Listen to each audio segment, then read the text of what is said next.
Hi there and welcome to a very, very special edition of the Cheersnet weekly podcast. We're doing a preview show before Rangers take on RB Leipzig in the semi-final of the Europa League. These things don't come around very often, guys. Obviously we're in the semi-final in 2008, but the second leg was over in Florence, so this is the first time that a European semi-final has been held at Ibrox. It's the second leg since we got through to the European Cup Winners' Cup final against Bayern Munich back in 1972. 50 years ago. 10 months before I was born. I don't know about yourself. I should point out I'm joined by Alex Anderson, as always, joined by Ek. I don't know about yourself, I mean, I felt reasonably fine all day. I was working from home today, I was out with the dog this morning, felt great, apart from that prick behind us in the scooter. Felt great, felt quite relaxed, and then the minute I got on the train to come to Glasgow, just boom, it suddenly hit me. Aye, it's momentous. When I got to sleep at like 5 o'clock this morning, I thought, no, I'm fine. I'm not bothered. It's been one of those days where it's been up and down. 1 minute, we're going to be absolutely fantastic. We're going to blow this mob away. You know, next minute it's like this is going to go flat as a pancake. Then it's probably go to penalties. You know, oh my God, Tav, he's been so good with the penalties. This will be the time he misses one. Yeah. Oh, but Alan McGregor, he's been getting slagged all season. This will be the night he proves. You know, he didn't get to the semi-final or the final in 2008. It's everything getting through your mind, Colin. I just keep thinking about Jimmy Greaves, the first British player ever to score in a European final. He scored in the first final of the first iteration of this tournament we have a chance of going into the final of tonight, the old Intercity Fairs Cup. And he used to talk about before a big game, all he did in the dressing room was suck in as much air as possible. Just sucking it on, just to get as much into lungs, because he knew it was going to be explosive. And that's what I've been feeling like. It's been like an emotional sucking in of the air for the last week, because this threatens to be, I think, not just a momentous occasion in its own right as any European semi-final would be, but I think for us all this would be the comeback, the proper, not the final, but I think as good as possible a comeback from 2012 as anything could be, mate. And I think that's going to be a huge part of the atmosphere tonight. I think it would represent the comeback, because one, you're winning a major European tournament, and two, or you're getting to the final of a major European tournament, and two, you're one step closer to the Champions League money, you know, if you win that. So to get to a European final from where we were even 4 or 5 years ago, I think would be incredible. It's emotional and structural. It's like it's real terms and kind of spiritual terms for the fans. We've been talking, you know, everybody online, whatever, has been talking about the night against Parma, the night against Leeds United, you know, even the night against Dortmund, and this season's run, the night against Braga was phenomenal. All the great atmospheres, but the one thing that keeps going back to me, a lot of people out there telling us, you know, the young dudes, you know, that'll be bouncing about in the Broomland, don't want anybody sitting down, don't want anybody out with their phones. You better be singing from start to finish, and you're like, don't tell us how to support Rangers, boys, but feel the occasion and the atmosphere will take care of itself. Because the thing I'm feeling tonight is 2012, that game against Celtic, coming to March 2012, they're coming to Ibrox to win the league, which is weaker into admin and what have you. I think it might be that kind of atmosphere, but that's one of the most ferociously passionate, this cannot go wrong atmospheres I've ever felt in my life at Ibrox, and I think this would be the perfect bookending to that, mate. You know? Well, I think in terms of atmosphere, I mean, I've seen a few people dismissing that the atmosphere has an impact. Other people saying it's a big thing. I think we got an example of it last night. Now, I know we're talking about Real Madrid, but I mean, I didn't see all the game last night because I was playing 5-a-sides, even though I'm nearly 50. But I was at my you were supposed to be resting for the night. I was. No, Ruth might not be playing. I was at my weekly fives last night, so I only came in with like 10 minutes to go. Yeah. And I saw City get the goal. I saw City go 1-0 up, and it goes into injury time. You think it's done and dusted.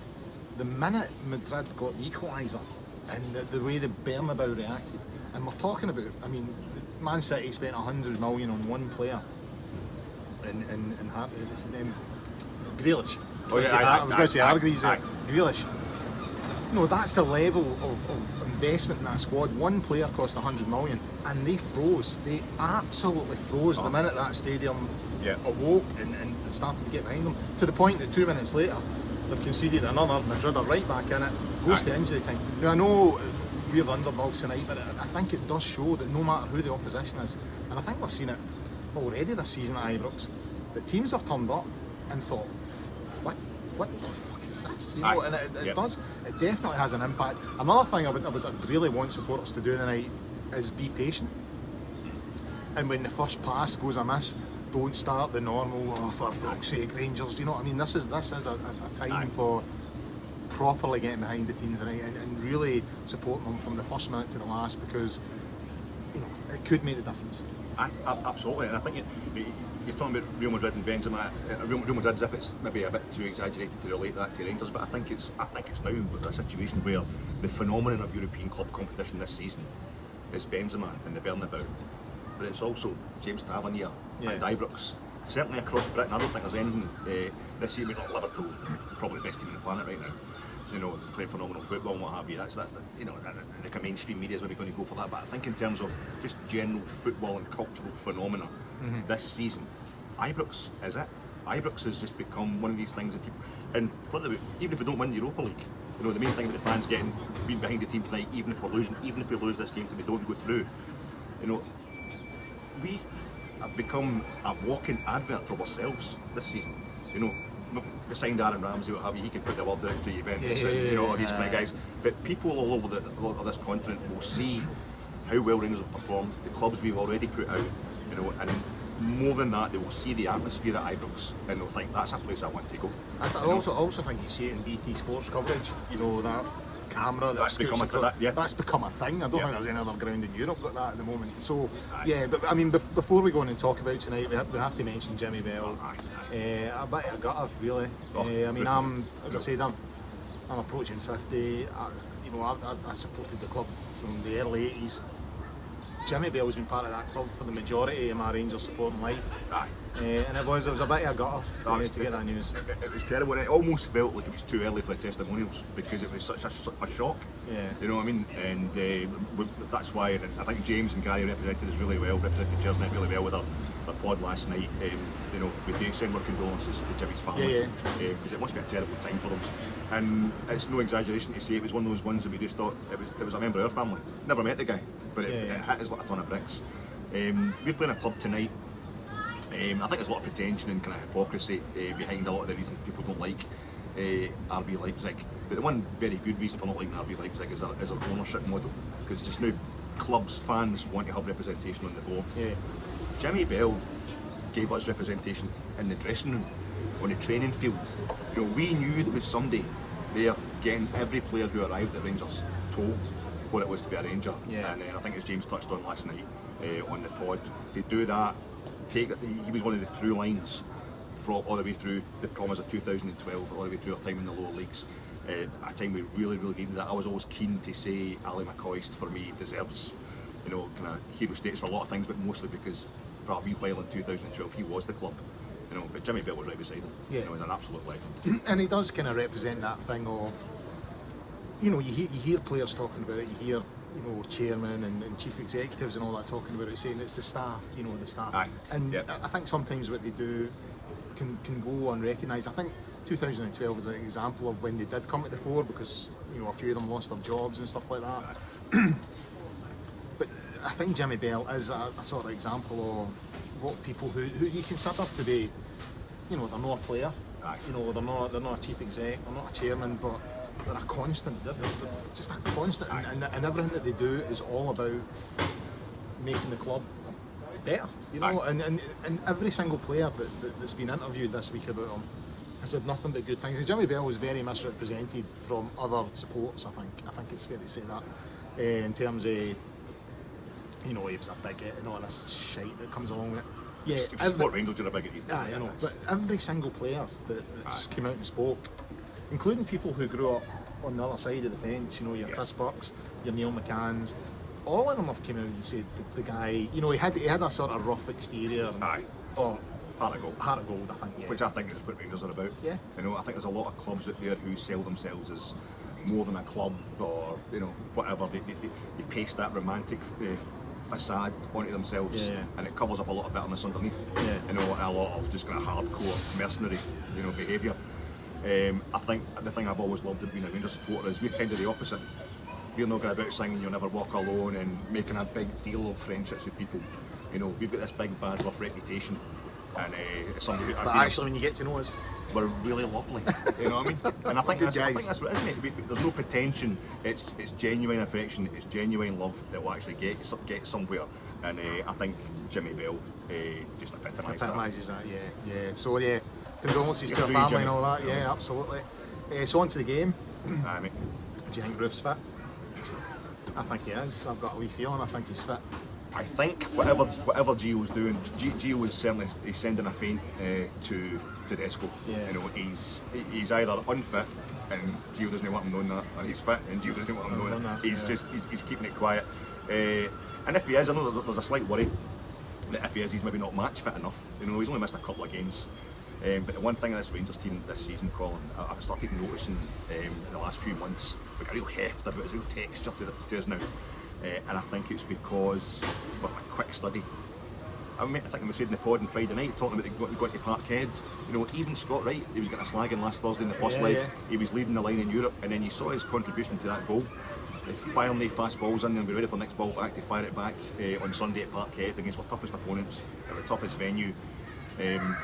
But we're all slagging, you know, the manager for taking Alfredo Morelos off of that game against Aberdeen. He brings on Roof scores a winner. Yeah. And then Roof has a fantastic game against Celtic at Hampden because he's had the 2 games or whatever to get him up to speed. The game against Braga was phenomenal. Gio takes Roof off, on comes Sakala through the middle. That's never going to work. Sakala can't play through the middle. He effectively scores a winner at Hampden, and then he did it again.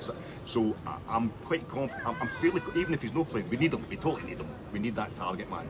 You know, we need that kind of that focus. You know, and somebody who's good at it. But even if he's not available, I think the way this Rangers team are learning as they move this season. I think we saw on Sunday against Celtic. You know, even Sakala. You know, the difference in performance between Sakala in the first half and the second half. Moving into a position he thought he's no good at. Yeah, Aye. and he caused them havoc. Aye. And I mean, I've had my doubts about Gio, I really have. But I think the month of April has shown that he's tactically astute and he knows what he needs to do. Is Dave Voss the new Michael Beale? You know, knows, his arrivals maybe, I don't know, maybe not, maybe been harsh on Gio, but even if it is, the fact he's got Dave Voss in shows he knows what needs doing. Yeah. I think that there's something about us this season, and I think tonight we're all wondering, are RB Leipzig, I keep talking about what an amazing squad they've got, how dangerous they are, and I saw them various games earlier on in the season, watching all the highlights. They are a ridiculously dangerous club. It's not happening. It's not happening against us. They were, you know, threatening, but you know, they just did that one goal. We contained them fairly easily for most of the match. They've lost 2 Bundesliga games in a row. It's that thing where I think we need this. I think they just want it. You know what I mean? And they've got a kind of commercial plan, a kind of business plan. You know, they're a walking commercial. They've not got the history that we've got. We've got They've history, not got the support. and I that think we've we've got a sense of destiny as well, mate. Yeah. Which It I does think really. has been overwhelming people all season, and I overwhelming other opponents all season, and I just can't help feeling, and I've said this before, I've watched a lot of teams in Europe through the years. I've got a kind of anal retentive, knowledge of European finalists and watching how clubs do this. We're in that slot just now. It's Newton's third law of motion. For every action, there's an equal and opposite reaction. 2008, we got the final in Manchester. Totally overachieved. The following season, we went out. Straight away, FB Kaunas, no safety net, UEFA Cup, just out, flat our arse. And it was like we'd been overachieving it. And I think Rangers being in the 3rd division was a bloody freak show. Should never have happened. It was too low. And I think it feels right that we now go too high. Manchester City have won as many European trophies as Rangers. But those Bampots can walk into group stage of the Champions League by finishing 4th because they're in a country that's got more television viewers than Scotland. Rangers shouldn't be doing what we're doing this season, but we shouldn't have been where we were in 2012 either, and I can't help feeling it's just like a big elastic band get pulled back too far in 2012 and it's snapping right back. It's going to snap right back in a few faces if it does go the way that it could go. Which would be nice. So, anyway, I think we'll call time that. It's 15 minutes, we'll call time there. Huge night tonight, guys. If you're on your way to the game, enjoy it. Get behind them. I think that's key. Yes. These things only come once in a while. Let's embrace it. Let's get behind the team and support them and help them over the line. And then tomorrow we'll all be on websites trying to book hotels and flights and buses and trains and planes and automobiles. So yeah, enjoy it. We'll have a wee post-match thing hopefully talking about Rangers being in the Europa League final. That's how far we've come, guys. There's a wee bit of hungering back there. That's it. The city is buzzing. I The must admit. continental atmosphere. Yeah, it's pretty good. It's pretty good.